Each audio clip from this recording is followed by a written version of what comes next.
back to the divided kingdom. 1 Kings, and we are getting to that divided kingdom. I guess I shouldn't say back to the divided kingdom. We're now approaching what will be the divided kingdom. We are in 1 Kings chapter 11, and we had looked at the first 6 verses there of 1 Kings chapter 11, where Solomon had begun to accept idolatry.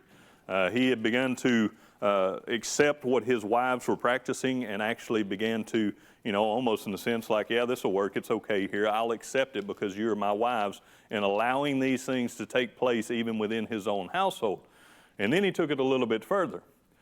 He also then begun to start promoting it, and he actually helped build these altars, or had men build altars just as close as the next hilltop over, across from the valley there, from the hill of Jerusalem, one valley over, and now there's altars being built for these false gods. And now God's people, and well, Solomon's wives at that point are offering sacrifices to these gods, and of course we're going to see God's people follow along in that same type of idolatrous practice. So Solomon has kind of kicked this into gear and got the ball moving, and now it's going to be something that actually takes effect to all of Israel and Judah as we see them begin to split here in the upcoming chapters. We were in the results of idolatry. Now we're seeing what is the what takes place because of Solomon's decisions that we see there early in chapter 11. And remember, him taking all of these wives and him beginning to allow this idolatrous practices to be part of their daily lives was what turned his heart away. His wives turned his heart away. This is what's going to be the shifting point to turn all of God's people into all these various directions and going after these false gods. So Solomon is setting the stage for the big problems. Now, when we went into this first section here, starting in verse 14, we looked at what is one of the adversaries that Solomon has raised, or the Lord has raised up against Solomon. And we looked at Hadad, and this is somebody that ties back how far? Huh? To David, that's right.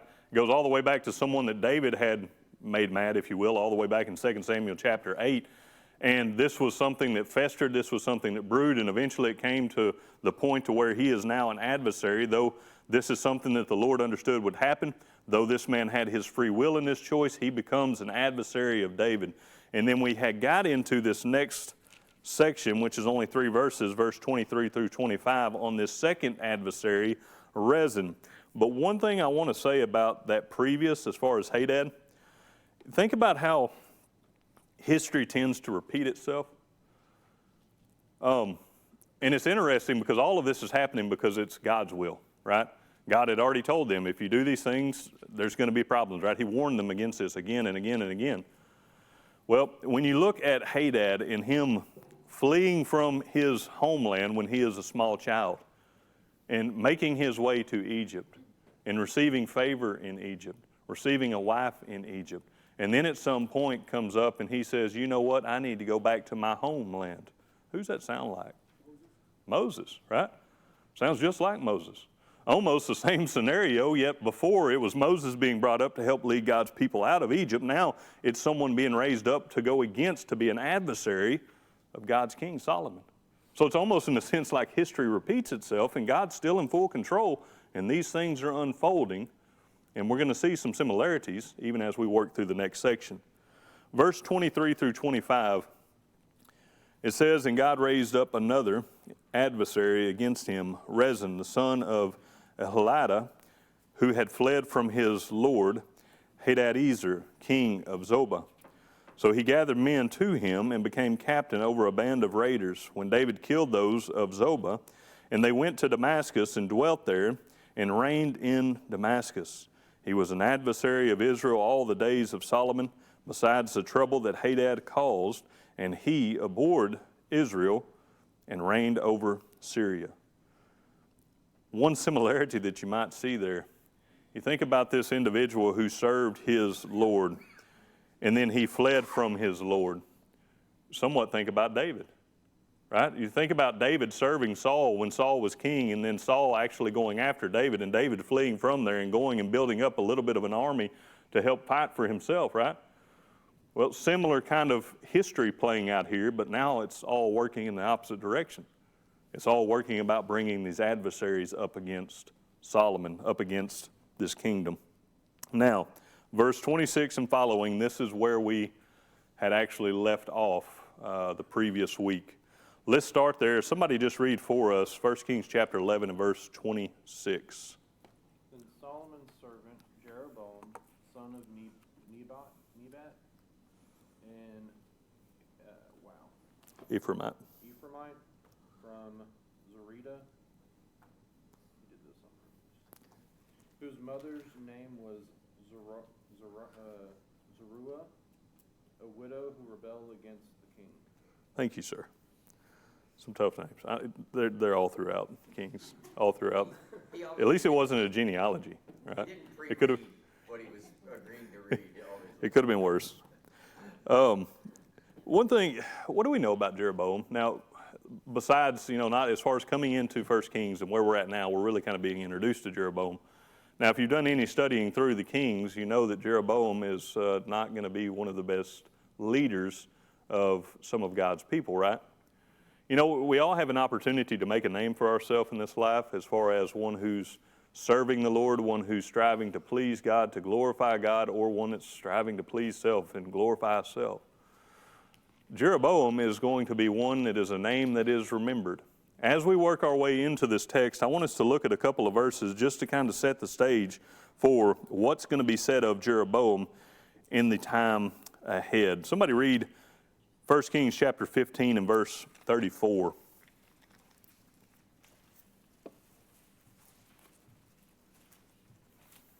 He was evil in the sight of the Lord, and walked in the way of Jeroboam, and has sinned by which he had made Israel sin. He has become a standard of wrongdoing, right? He says he has walked in the way of Jeroboam. Somebody read 1 Kings chapter 16 and verse 2.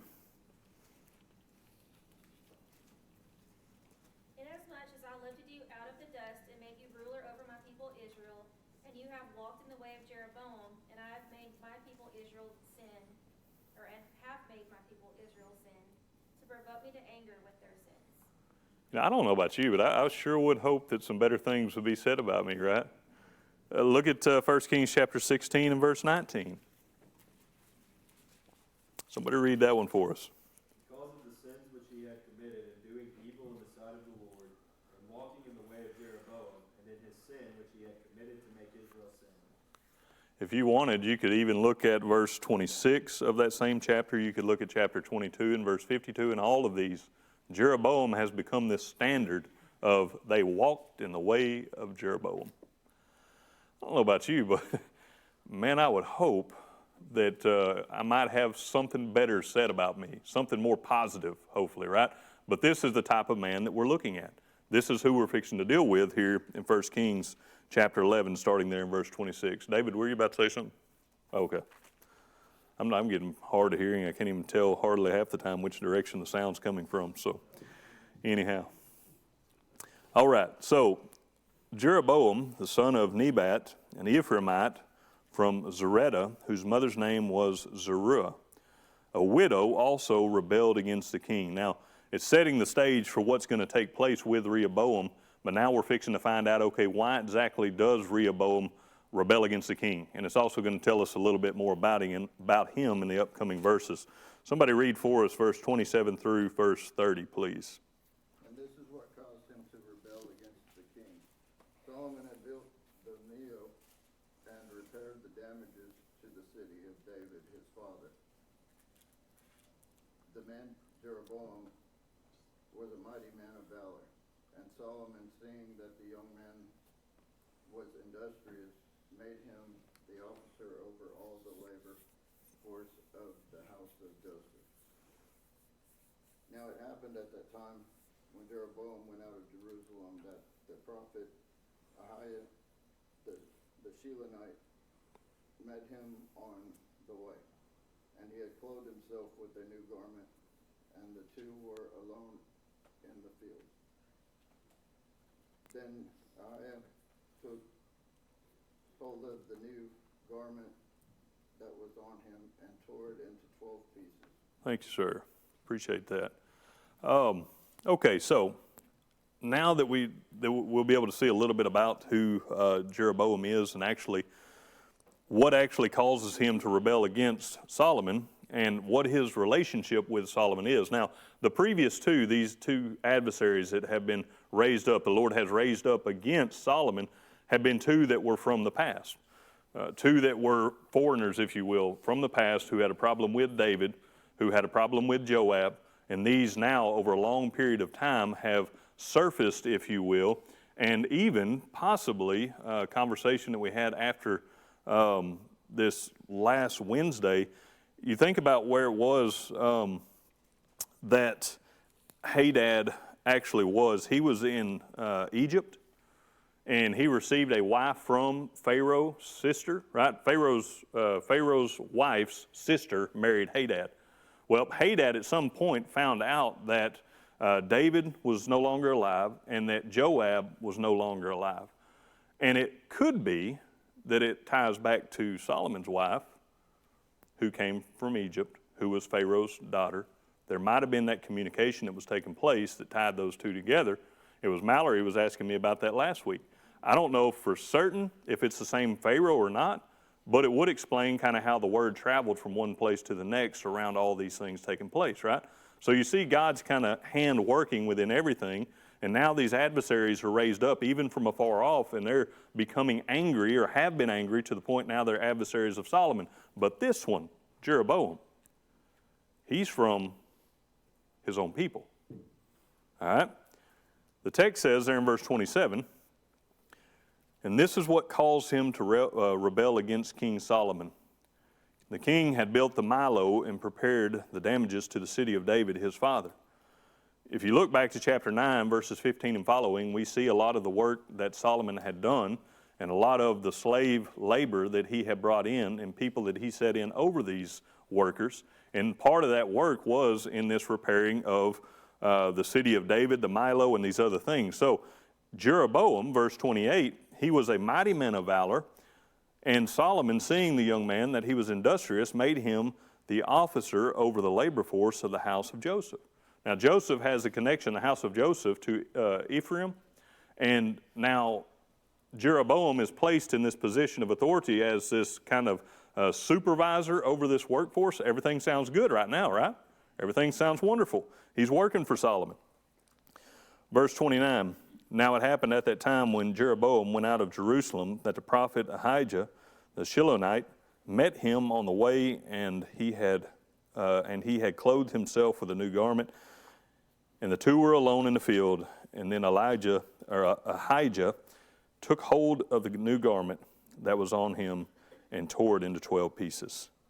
Now think about even what we were talking about earlier in some of this kind of deja vu, if you will, or things that happened in the past. What happened with Saul at the end of his reign? Remember the tearing of the garment, right? And the prophet saying the kingdom is being torn away from you. It was a sign almost. Now I don't know if Solomon, or I don't know if Ahijah would have known that. I don't know if Jeroboam would have known that. But you know, here comes Ahijah, this prophet of God, and now this garment's being torn, and here it is being said again. Well, now the kingdom's fixing to be divided again. That's what we're fixing to see in the upcoming text. I wonder if it got to be where some people would see a garment tore. If you're a king and see somebody's garment tear, you're like, man, you better get that out of here, right? Maybe a bad omen, maybe a bad sign. But here you have a prophet of God, and now before it was because of the king's actions and these battles that they fought that it stirred up these problems and these enemies that would fester over a long time. But this one here is different. This is a prophet. This is a prophet of God saying, you know what? You're fixing to take some of these tribes, and that's what we're fixing to see. This is God's mouthpiece speaking to Jeroboam saying, here's what I need you to do. All right? Somebody read verse 31 through 33 for us. And he said to Jeroboam, take for yourself 10 pieces, for thus says the Lord, the God of Israel, behold, I will tear the kingdom out of the hand of Solomon, and will give 10 tribes to you. But he shall have one tribe for the sake of my servant David, and for the sake of Jerusalem, the city which I have chosen out of all the tribes of Israel. because they have forsaken me and worshipped Ashtoreth, the goddess of the Sidonians, Chemosh, the god of the Moabites, and Milcom, the god of the people of Ammon, and have not walked in my ways to do what is right in my eyes, and keep my statutes and my judgments, as did his father David. Thanks, sir. Okay, so here's the information that Jeroboam receives. Take for yourself 10 pieces, and thus says the Lord God of Israel, behold, I will tear the kingdom out of the hand of Solomon, and will give it 10 tribes to you. You're fixing to receive 10 tribes of this kingdom. Now, I don't know, you think about what we've already read as far as Jeroboam's name and what's said about him again and again and again later down the road. You're behaving like Jeroboam, right, to other people. And he produces this name for himself. We know, some of us know, as we've read through 1 Kings possibly before, what Jeroboam winds up doing. It seems then, when God gives him this instruction, it's like he heard the first part and completely missed the second part. You know, sometimes it may be the case that we do the same, right? We hear the good, we hear what's in it for us, and then when it comes to our responsibility thereafter, it's like, wait a minute, what did they say? Right? My wife says I do that a lot. It's selective, I don't know. I think I'm just getting deaf, I'm not sure. But, you know, it happens, right? We'll hear the good, and then all of a sudden we're pushing off the bad. Well, this prophet has told him, look, you're fixing to be receiving 10 tribes of this kingdom. But, verse 32, it says, he shall have one tribe for the sake of my servant David, and for the sake of Jerusalem, the city which I have chosen out of all the tribes of Israel. Which tribe are we talking about? Judah, right? Verse 33, because they have forsaken me and worshipped Ashtoreth, the goddess of the Sidonians, Chemosh, the god of the Moabites, and Milcom, the god of the people of Ammon, and have not walked in my ways to do what was right in my eyes and keep my statutes and my judgments as did his father David. Well, the whole problem, everything that's taken place now is because Solomon allowed this idolatrous practice to come into his household and then started building these altars for this. Now God is giving Jeroboam, he's saying, look, you're fixing to take 10 tribes. Here's what caused them to lose these 10 tribes. Because they're worshiping these false gods. He hears the first part loud and clear, it seems, right? But we know some of what takes place later. It doesn't seem like he heard the second part very well. How easy is it to hear all the blessings that God has to offer, but yet not really let all sink in as to our responsibility to God? It's pretty easy to do, right? What comes to me is great. My responsibility thereafter, that's a challenge. I think we'll see that as it plays out in Jeroboam's life. And again, the standard is added in at the end, as did his father David. Verse 34 through 36, if someone will, please read that for us. However, I will not take the whole kingdom out of his hand, because I have made him ruler all the days of his life for the sake of my servant David, whom I chose, because he kept my commandments and my statutes. But I will take the kingdom out of his son's hand and give it to you, 10 tribes. And to his son I will give one tribe, that my servant David may always have a lamp before me in Jerusalem, the city which I have chosen for myself, to put my name there. Thank you, sir. Regardless of what has taken place with Solomon and the choices he's made, God's plan is still moving forward, right? And we see that in these little bits and pieces about the one tribe that's going to stay. You know, you have these 10 tribes going to Jeroboam, and then you have this one tribe that's going to remain. That still leaves one, right? The idea is, or thought is, that Benjamin is connected there with Judah. Some suggest Simeon, some say Benjamin. But the reason why it's only mentioning 11 here is because Judah and Benjamin would be combined at this point. Some of the stuff that I had read recognized as one location. Regardless, Jeroboam is going to take the 10 northern tribes. Now, he is a Ephraimite, if I'm saying that correctly, which is the northern tribes, which is up in the northern tribes. That's the area that he's going to take, that the Lord's going to give him. And this one tribe is going to go to Rehoboam. That's the son that's mentioned in verse 35. He's going to have this one tribe, which is where the lineage of Christ is going to continue to move forward. Tie that back to Genesis chapter 49, as we mentioned in the previous class. All of this moving forward as God wills, regardless of what everybody else is doing. His plan is going to continue to march forwards. And it's crazy to think about how his providential hand and his foreknowledge and his foresight on everything that's taken place and able to work with these people and make his will be fulfilled throughout all these things, regardless of what man did. And even to the point, do you suppose he knows what Jeroboam's going to wind up doing? Absolutely. He's still going to offer him the same promises, right? It's no surprise to God when Jeroboam does what he does in the upcoming chapters.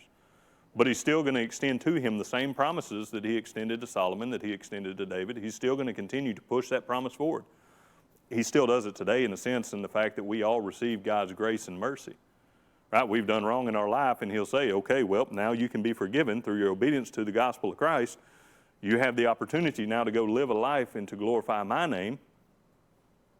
We can fall short from time to time, but he still extends that mercy, right?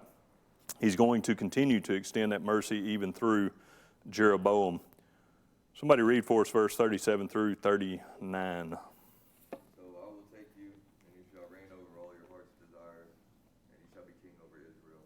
Then it shall be, if you heed all that I command you, walk in my ways, and do what is right in my sight, to keep my statutes and my commandments, as my servant David did, then I will be with you and build for you an enduring house, as I built for David, and will give Israel to you. And I will afflict the descendants of David because of this, but not forever. Thanks, sir. And there's the promise. Right? Here's your opportunity, Jeroboam. You're fixing to receive 10 tribes. You have the opportunity to live how I would have you to live. You know what they did wrong. Don't do that. That's wrong. That's bad. Stay away from it. If you live and you keep my commandments and you follow my will, you'll be fine. I'll build you an enduring house. The promise is offered to just the same to him. And then just a little bit of foresight as far as what's going to happen in verse 39. I will afflict the descendants of David because of this, but not forever. Something's coming, right? Now, you think about even when God came to Solomon and he told him these things were going to happen, right? He tells him these things are going to happen, and this kingdom is not going to be torn out from you, but from your sons. Now, I don't know the time frame exactly when Solomon would have turned and actually, began to rethink things. And you think about some of the books that he wrote and some of the words that he has to offer, Ecclesiastes. Maybe it's in this time frame, I don't know, possibly. After the word of the Lord has come to him and he recognizes what kind of harm is going to come upon the kingdom because of his actions, maybe it's at that point he then begins to try and change a little bit and starts writing some of these other letters that we have, I'm not sure. But there was definitely a change that takes place in the latter part of his life.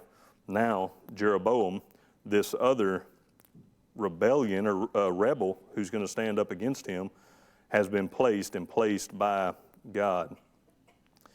Verse 40, it says, Solomon therefore sought to kill Jeroboam, but Jeroboam arose and fled to Egypt, to Shishka, the king of Egypt, and was in Egypt till the death of Solomon. Now, the next couple of verses are going to be the death of Solomon.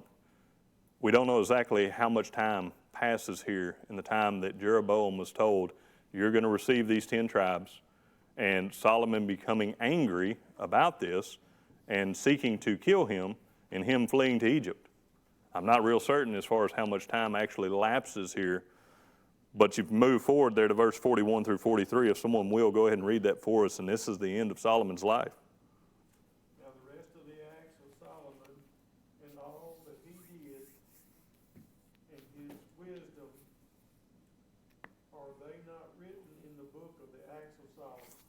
And the period that Solomon reigned in Jerusalem over all Israel was 40 years. Then Solomon rested with his fathers and was buried in the city of David, his father, and Rehoboam, his son, reigned in his place. And there's the close of the life of Solomon. If God's people ever had a chance to have a kingdom and to live to glorify Him and to be that beacon of light to all the world, that was it. Solomon was the man, right, until Christ. He had everything that he needed to be that king. They had all the wealth that they needed. He had the wisdom that he needed. And with everything that God blessed him with, he still fell short, still wasn't capable. Now, we do know through those other writings that there was that turning point in his life, but there was so much good that was said about Solomon leading up to just a chapter or so back, and all of a sudden, man, it's a nosedive. And I think it's a valuable lesson in thinking about it, how quickly things can go south. How often have you seen somebody who is thriving and striving and growing and laboring, and all of a sudden, gone? It may not be something that we think about all that much, but the reality is it happens. It happens all the time in the Lord's church. Shouldn't we be just a little bit mindful about our own lives and how quickly it could happen?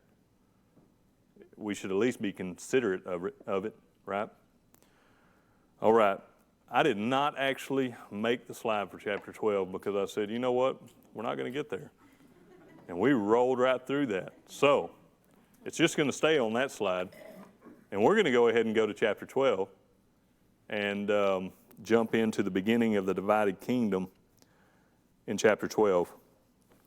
If somebody will, go ahead and read. Let's see.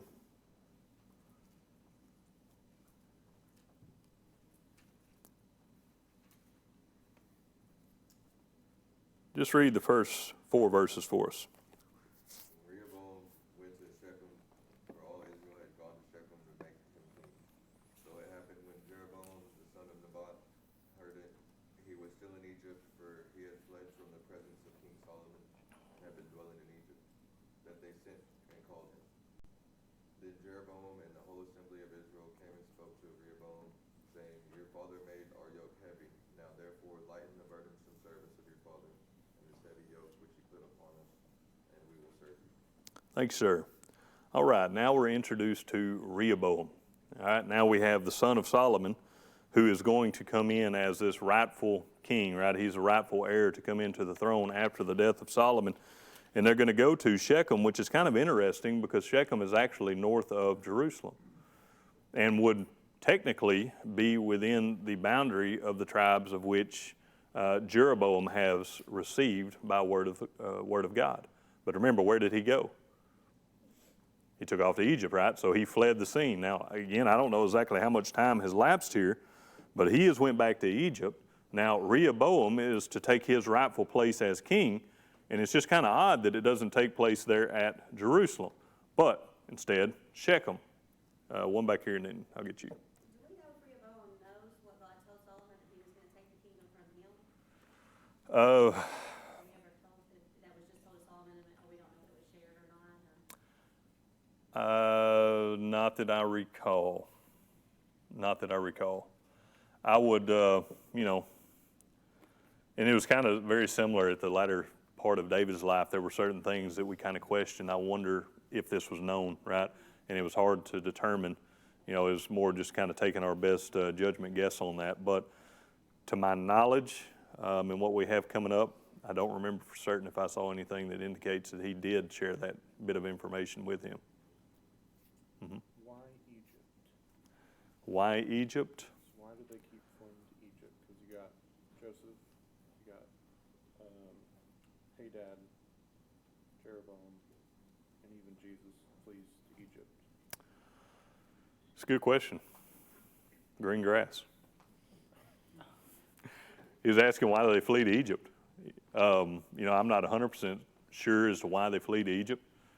We do know that there has been peace there between Egypt and all of Solomon's territory, right? Solomon had married Pharaoh's daughter, and there was kind of that allegiance that was agreed upon between them, so I don't know if that was part of it. But a lot of the times, maybe it was just because it was a wealthy area. I'm not sure. I don't know that I have a good answer for that. It seems to be a good place to go. God, even though, Right. That's what he was saying. even though God takes them out of Egypt and tells them not to go back, you keep go back to Egypt, right? Even Christ goes there. Yeah. It's interesting. I don't know. I hadn't thought about that. But there are quite a few. If you think about all the way back, there's a lot of people that turn to go to Egypt.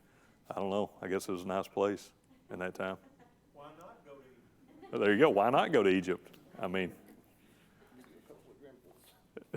you go south, grass is real green. You go north, there's lots of hills and cliffs and rocks. And I don't know. It's a good question, but it seems to be the case that, yes, there are many who go in the direction of Egypt, and that's where Jeroboam goes. As soon as Solomon comes chasing after him, he works his way down to Egypt. And Rehoboam is now fixing to come in as king, and instead of everyone coming to Jerusalem, which I don't know, maybe there's nothing to that, but you would think he's going to become king, they would do that anointing or whatever they're going to do there at Jerusalem, but rather they're going up into this northern section there at Shechem, which Shechem is a place that's spoke of pretty often in the Bible. You go all the way back to Abraham, you'll see mentions of Shechem. You go back to Jacob.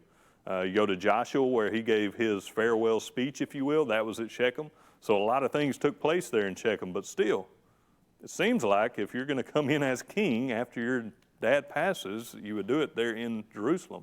I mean, it's like the capital of all of, the land, and they're going to go to Shechem in the northern area, which has already been given to Jeroboam. I'm not sure if there's anything to that. I just found it kind of strange. Is it already given to Jeroboam? By God. Yeah. Well, and what we're fixing to see, there, verse 2, when Jeroboam, the son of Nebat, heard it, was in Egypt, for he had fled from the presence of King Solomon and had been dwelling in Egypt, that they sent and called him. And Jeroboam and the whole assembly of Israel came and spoke to Rehoboam, saying, so they're fixing to talk to him. He comes back from Egypt, and now all of a sudden you have the whole of Israel coming with him. So it seems that they knew. They understood something took place. He's already got them following him, and now they're fixing to go to speak with Rehoboam. Verse 4, your father made our yoke heavy. Now therefore lighten the burdensome service of your father and his heavy yoke which he put on us, and we'll serve you. And it's kind of interesting that that's what he would go and tell Rehoboam. What did God tell him? You're taking the 10 tribes. But yet he has 10 tribes, and Rehoboam has one technically, and he's going to go to him and say, hey, well, if you will lighten our load just a little bit, we'll serve you. Now remember what was said about this kingdom, about Solomon's kingdom early on before all this workforce came in? They were happy men, they were happy servants. That's right. I was just wondering, did that happen later on in we started to go downhill? Because, back in chapter 10, they were just his happy servants and happy men, and everybody was just great. There was I'm trying to think where it's at now, but there was a way that they were described as far as everybody who was there in the kingdom. Yeah, back in... Yeah, chapter 10, verse 7, it's just on how happy everybody is, and I don't know if it's readable a bit. Yeah, chapter 10, verse 7 is a good one to look at. Also, go back to chapter 4. Chapter 4, let's see. Yeah, verse 25. And Judah and Israel dwelt safely, each man under his vine and his fig tree from Dan as far as Beersheba, all the days of Solomon. Right? Everybody's just hanging out, living a good life. Everybody's living a peaceful life. Everybody has everything that they need. Everything's going great. All his servants are happy, tying that back to chapter 10. And now all of a sudden you get to chapter 12, and it's like, wait a minute, now we had this yoke and this burden that was placed upon us that was heavy, and we want this load lifted off of us. And if you'll do that, we'll serve you. So somewhere in there, things changed. At some point, whether it was in all those building projects and the forced labor that Solomon brought about, which even if you look at the forced labor and how it was described, it was not any of those of Israel that were of that forced labor, but rather those who they did not drive out of the land. Those were the ones that were supposed to be the forced labor. But then Jeroboam speaks about the Ephraimites actually having this burden or this yoke placed upon them, and now he's going about asking, hey, won't you back that off just a little bit? Take it easy on us and we'll serve you. Seems as if he's trying to make peace All right. Somebody go ahead and read for us. I didn't mark off the sections. I typically mark them off, so I got to kind of look ahead now. I didn't think we'd get here, and here we go.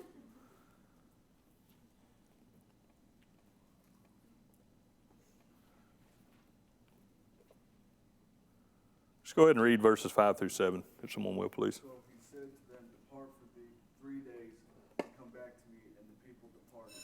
Then King Rehoboam consulted the elders who stood before his father Solomon, while he still lived, and said, How do you advise me to answer these people?